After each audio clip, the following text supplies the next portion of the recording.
नमस्कार मित्रांनो, आज आम्ही रावेतमध्ये आहोत आणि आमचे प्रभाग क्रमांक 16चे जे दोन उमेदवार आहेत सचिन सिद्धे आणि राजेश वटकर यांचा प्रचारासाठी मी आलेलो आहोत। प्रचाराचा मुद्दा असा आहे, वर लिहिले संत ज्ञानेश्वर उद्यान रावेत। बरं का, रावेतमध्ये असलेले एक दोनच उद्यान आहेत, बाकी सगळे आरक्षण गायब आहेत आणि लोकांना, नागरिकांना, आपल्या मुलांना खेळायला न्यायला बागडायला गार्डन नाहीत।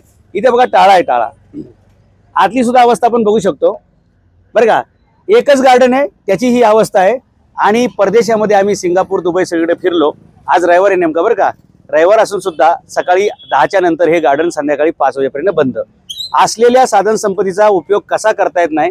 डोक्यामध्ये शेण भरले की असं काय होतं ते कळत नाही। हे गार्डन रविवारी शनिवारी लोकांना सुट्टी असतात, त्या दिवशी पूर्ण सकाळी 6 ते रात्री 10 पर्यंत खुलं असलं पाहिजे, असं आम्हाला अपेक्षित आहे। सनई छत्रपती शासन पक्षाच्या जाहीरनाम्यामध्ये याचा उल्लेख आहे की आम्ही या महानगरपालिका क्षेत्रामध्ये असलेले 203 सर्व गार्डन हे सकाळी 6 ते रात्री 10 इन्क्लुडिंग शनिवार रविवार, म्हणजे सोमवार ते शनिवार इन्क्लुडिंग रविवार, कंटिन्यू सगळे 7 दिवस सकाळी 6 ते रात्री 10 पर्यंत हे गार्डन्स आम्ही नागरिकांसाठी, लहान मुलांसाठी उपलब्ध करणार आणि सिंगापूरच्या धर्तीवर या सर्व गार्डनांचा विकास करणार आहे। तुम्हाला या पिंपरी चिंचवड शहरामध्ये अशा प्रकारचे गार्डन उपलब्ध करून द्यायची जबाबदारी आमची आणि म्हणून सचिन सिद्धे आणि राजेश वटकर हे आमचे अ आणि ड गटातली दोन उमेदवार आहेत, त्यांना प्रचंड बहुमताने निवडून द्यायची जबाबदारी येथील सुशिक्षित नागरिकांची आहे। बाकीच्या व्हिडिओमध्ये हे सर्व आपापली मतं मांडणारच आहेत। तुम्हाला एक मोठी जबाबदारी आहे, एक इंजिनियर मुलगा दिलेला आहे, एक प्राध्यापक मुलगा दिलेला आहे, सुशिक्षित उमेदवार या प्रभागामध्ये मी दिलेले आहेत आणि या प्रभागाचा सर्वांगीण विकास करण्यासाठी यांची क्षमता आहे। त्यांच्या पाठीशी पक्ष पूर्ण ताकदीने उभा आहे।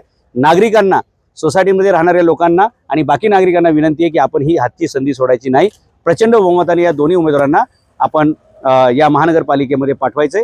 गार्डन असतील, शाळा असतील, दवाखाने असतील, रस्ते असतील, कचऱ्याचा प्रश्न असेल, पाण्याचा प्रश्न असेल, हे सर्वच्या सर्व प्रश्न अगदी दूरदर्शीपणाने सोडवण्याची आमची तयारी आहे।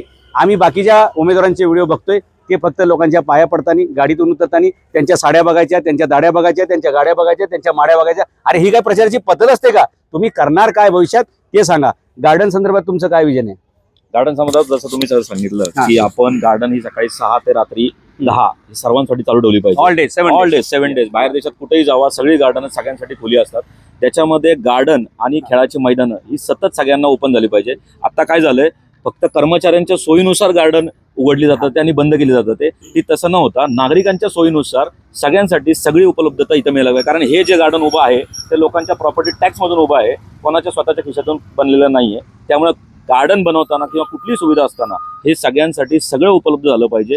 24 तास मला जेव्हा पाहिजे, मला वाटलं रात्री 8ला यायचंय, 9ला यायचंय, 10 यायचंय, मी इथे आलो पाहिजे। माझ्या मुलांना मी शाळेतून आणलं, त्याला खेळायचंय, ते आला पाहिजे। कर्मचाऱ्यांच्या आणि अधिकाऱ्यांच्या सोयीनुसार गार्डनचा वेळ नाही पाहिजे। आणि प्लस या गार्डन मध्ये सगळ्या सुविधा सगळी, आज जर तुम्ही टॉयलेट मध्ये जाऊन बघून आला, इथल्या जेव्हा मागे जिजामाताचं गार्डन आहे त्या टॉयलेटची एवढी दुरावस्था आहे की ती टॉयलेट कोणीही वापरू शकत नाही। त्यामुळे आपल्या जाहीरनाम्यामध्ये अजून एक मुद्दा आहे की महिलांसाठी 50% ठिकाणी, म्हणजे महिलांसाठी दर एक 500 मीटरवर एक म्हणजे स्वच्छ आणि चांगलं असं टॉयलेट हे महिलांसाठी खास डेडिकेटेड टॉयलेट मिळालं पाहिजे, जे की सगळ्यांना वापरण्यासाठी चांगलं राहील। राजेशजी, तुम्हाला काय वाटतं गार्डन संदर्भात? आता गार्डन संदर्भात मला ह्याच्यामध्ये अजून एक गार्डन संदर्भात अजून मला ह्याच्यात ऍड करायचं आहे। जसं सिद्धेंनी सांगितलेलं आहे, गार्डनची दुरावस्था, स्वच्छता, त्याचं आरोग्याशी निगडीत, त्याचप्रमाणे आपण सुरक्षा ही खूप महत्वाची आहे। कारण की गार्डन मध्ये खेळणारे जे लहान मुलं आहेत त्यांचे पालक येतात, स्पेशली लेडीज येतात, तर लेडीज महिलांचं जे सुरक्षा आहे त्याचं सुद्धा आपण पाहिलं पाहिजे। तर इथं आपण एक AI बेस्ड प्रणाली लावणार आहोत, जेणेकरून प्रत्येकाला आपण एक हे देणार आहोत, आय कार्ड। ते आय कार्ड फक्त त्यांनी स्कॅन करून आत जायचं।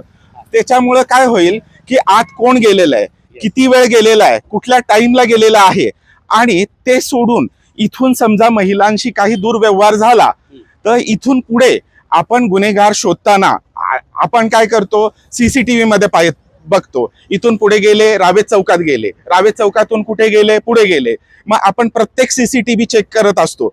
तसं न करता आपण AI based CCTV, satellite based AI based CCTVचं आपण हे करणार आहोत, बसवणार आहोत, जेणेकरून आपल्याला त्या व्यक्तीचं फक्त, त्या गुन्हेगाराचं फक्त एक इमेज आपण सर्च केली की 2 मिनिटात आपल्याला त्याचा संपूर्ण डेटा ते कुठे कुठे आहे, किती किती वाजता आहे. Yes. तर ह्याची प्रणाली आपण लावणार आहोत. गुन्हेगारीला प्रतिबंध घालण्यासाठी अशा प्रकारच्या एएस सिस्टम अमेरिका, इस्रायल, त्याच्यानंतर सिंगापूर, दुबई अशा सर्व देशांमध्ये ते आपल्या देशामध्ये आपण राबूया.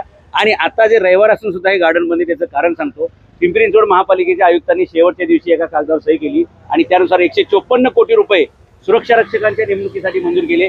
मित्रांनो, या पिंपरी चिंचवड महानगरपालिकेमध्ये 2100 सुरक्षा रक्षकांचा पगार दर महिन्याला 30,000 रुपये काढला जातो. परंतु ऑन पेपर फक्त 600, म्हणजे ऑन ग्राउंड वरती फक्त 600 सुरक्षा रक्षक आहेत. नलावडे नावाचा एक सुरक्षा रक्षक आहे जो 5 ठिकाणचा पगार घेतो, एकावेळी 5 ठिकाणचा. तो एका नगरसेवकाकडे ड्रायव्हर पण आहे, तो पाण्याच्या टाकीवर पण काम करतो, तो गार्डन मध्ये पण काम करतो, आणखी 2 ठिकाणी काम करतो.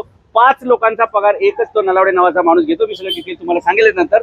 पण हे गार्डन का बंद आहे? जसं सिद्धेंनी सांगितलं की गार्डन हे महापालिकेचे अधिकारी कर्मचारी यांच्या वेळेनुसार चालणार नाही. नागरिकांना जेव्हा जेव्हा पाहिजे, सकाळी 6 ते रात्री 10 पर्यंत खुललं पाहिजे. मुलांना जेव्हा पण मूड वाटेल त्यांना इथं आम्हाला आणता आलं पाहिजे. आणि म्हणून पालिकेचा हा जो भ्रष्टाचार आहे शिपाई नियुक्तीमधला, तो घोटाळा हजारो कोटीचा आहे मित्रांनो. 2100 लोकांचा, 2100 लोकांचा दर महिन्याला 30,000 रुपयांनी पगार काढला जातो आणि ऍक्च्युअली कागदावरती येतं 600 लोक. मग हे पैसे खातंय कोण आणि हा पैसा कोणाच्या खिशातला आहे? हा नागरिकांच्या खिशातला आहे, नागरिकांच्या तिजोरीतला आहे. तो आम्ही बंद करू. ऍक्च्युअल जेवढे लागतात सुरक्षा रक्षक तेवढे ठेवले जातील आणि ते अशा स्पॉटला हजर असले पाहिजेत. आता हे गार्डन जरी बंद असलं तरी इथला कर्मचारी कुठे गेलेला आहे? कारण तो एका भ्रष्टाचाराच्या यंत्रणेतून तो भरती केलेला आहे आणि त्याच्यामुळे तो एकच व्यक्ती 3-3 ठिकाणी कामाला दाखवला जातो. आणि अशा प्रकारे 600 कर्मचारी प्रॅक्टिकली आहेत आणि 2100 कर्मचाऱ्यांचा पगार दर महिन्याला काढला जातो. आणि पालिकेमध्ये एक मोठं हे रॅकेट आहे, ते आपल्याला थांबवायचे. नागरिकांना चांगल्या सुविधा द्यायच्या असतील तर हे पैसे वाचवले पाहिजेत आणि हे पैसे नागरिकांच्या कराचे पैसे नागरी सुविधांवरती खर्च केले पाहिजेत. त्यामुळे आपण युरोप, अमेरिकेच्या धर्तीवर, सिंगापूर, दुबईच्या धर्तीवरती महापालिकेतली 203 गार्डन्स आहेत महापालिका क्षेत्रात, ती आपण विकसित करू. रावेतमध्ये अनेक ठिकाणी आरक्षण आहेत, रावेत, मामुडी, किवळेमध्ये अनेक ठिकाणी आरक्षण आहेत. पण प्रस्थापित नगरसेवकांनी कधीही कोणीही एकही गार्डन विकसित होऊ दिलेलं नाही. त्यामुळे आता आपण या हे जे क्षेत्र आहे 16 नंबर रावेतमध्ये आपण जसं तुम्ही सांगितलं, रावेतमध्ये सगळ्यात मोठा प्रॉब्लेम असा आहे की जो आपला डीपी होता, तो सगळ्यांनाच माहिती की डीपी म्हणजे 12-15 वर्ष जुना डीपी आहे. त्या डीपीवर जी आरक्षित जागा आहे, त्या आरक्षित जागेमध्ये पण काही काही ज्या लोकांनी आहे, ज्यांना माहिती की त्यांनी त्याच्यावर ताबा घेतलेला आहे किंवा त्या जागी अडकून ठेवलेल्या आहेत आणि या प्रस्थापितांनी गेले 15-20 वर्षापासून त्या आरक्षित जागेचा विकासच होऊन दिलेला नाही. त्यासाठी ते निवडून लढतात. कारण त्याच्यामध्ये आता तुम्ही दवाखाने झाले असते किंवा क्रीडा संकुल झालं असतं किंवा जलतरण तलाव झाला असता किंवा एक अशी गार्डन, मोठे मोठे गार्डन झाले असते. असं काहीही न होता हे सगळं असंच पडून आहे. 423 प्लॉट्स वरती आरक्षण आहेत पण ती विकसित होत नाहीत कारण राजकीय पुढाऱ्यांनी ती आपल्या कमरेखाली, आपल्या बुडाखाली दाबलेली आहेत आणि ते लोकांना उघड होऊ नये म्हणून हे पुन्हा पुन्हा निवडणुकीच्या रिंगणात येतात. नागरिकांच्या सेवेसाठी हे आलेले नाहीत.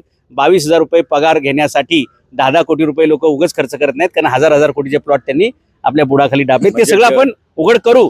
नागरिकांना ते सगळे प्लॉट्स शाळा, कॉलेज, हॉस्पिटल, दवाखाना याच्यासाठी उपलब्ध करू.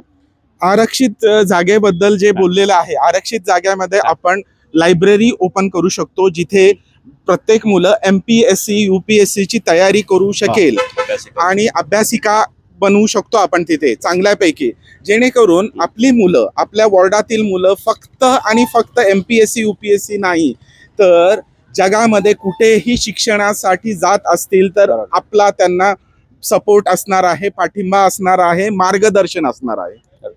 महानगरपालिका क्षेत्रात असलेली 423च्या 23 आरक्षण आपण विकसित करू आणि या शहराला सिंगापूर करू. आणि त्यासाठी गरज आहे की भ्रष्टाचार न करणारे लोक पालिकेत गेले पाहिजेत. 0 भ्रष्टाचार तर 100% प्रगती. म्हणून नगरसेवक बना, भ्रष्टाचार खाना आणि याच्यासाठी चालवा मस्तक, निवडा पुस्तक. चालवा मस्तक, निवडा पुस्तक. धन्यवाद.